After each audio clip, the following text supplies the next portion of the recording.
ఏపీలో జుడాల సమ్మె 10వ రోజు కొనసాగుతోంది. స్టైఫండ్ పెంచాలని, ఆసుపత్రుల్లో సదుపాయాలు కల్పించాలని జుడాలు డిమాండ్ చేస్తున్నారు. కళ్లకు నల్ల రిబ్బన్లు కట్టుకుని వినూత్న రీతిలో సమ్మె చేస్తున్నారు. ప్రభుత్వాన్ని కదిలించేందుకు లేఖల ఉద్యమం మొదలుపెట్టారు విశాఖ జూనియర్ వైద్యులు.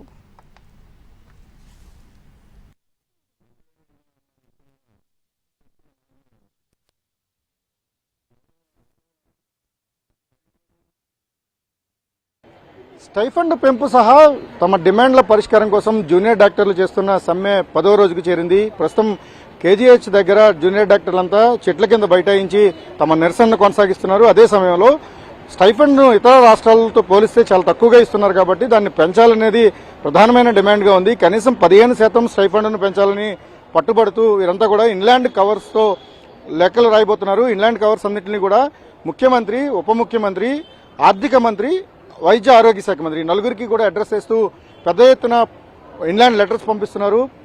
రాష్ట్రంలో తొలిసారిగా విశాఖపట్నంలో ఉన్న జూనియర్ డాక్టర్లే ఈ ప్రయత్నం చేస్తున్నారు. ఒకవైపు సమ్మె చేస్తూనే మరోవైపు తమ ఆవేదనను రాష్ట్ర ప్రభుత్వ పెద్దలకు దృష్టికి తీసుకువెళ్లడం, అదే సమయంలో ప్రజలకు కూడా జరుగుతున్న అసౌకర్యాన్ని దృష్టిలో పెట్టుకుని వీలైనంత త్వరగా సమ్మెను విరమించడానికి ప్రభుత్వం చొరవ తీసుకోవాలనేది ప్రధానమైన అంశం.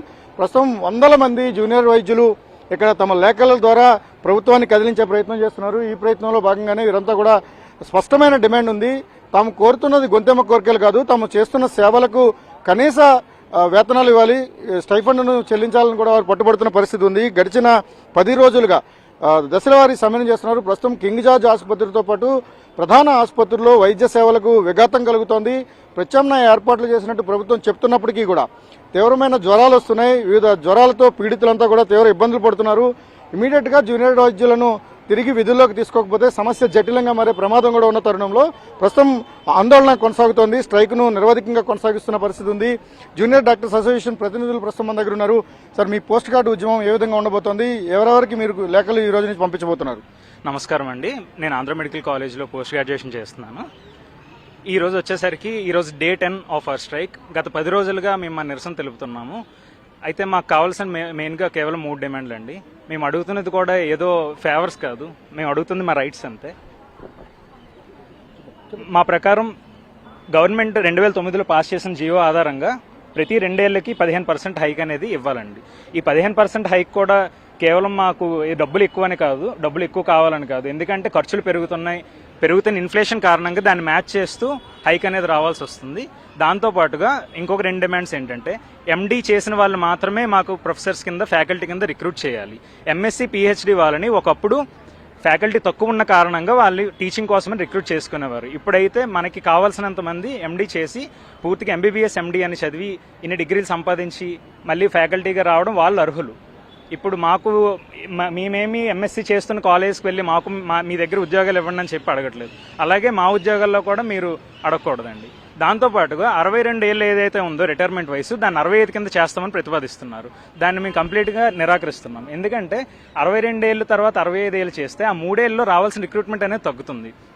స్టైపెండ్ వచ్చేసరికి హైక్ అని చెప్పి అంటున్నారు. ప్రభుత్వం ఏదైనంటే ఎక్కువే వస్తుంది కదా అని అంటున్నారు. మనతో పాటు వచ్చిన తెలంగాణ రాష్ట్రం అనేది మనకన్నా 30% అదనంగా ఇస్తుంది వాళ్ళకి స్టైఫండ్.